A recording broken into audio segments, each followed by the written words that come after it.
After reading the story epilogue, students engage in an unplugged offline activity that allows them to explore computational thinking before adding the challenge of using a new digital technology.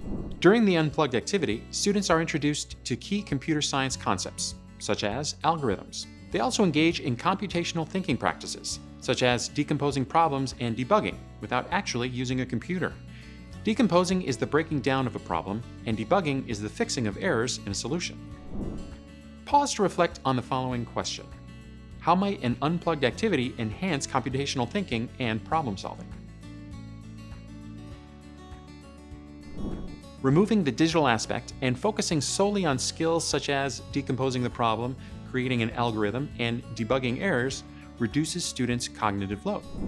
Introducing abstract concepts with hands-on activities also makes the concepts more concrete for students.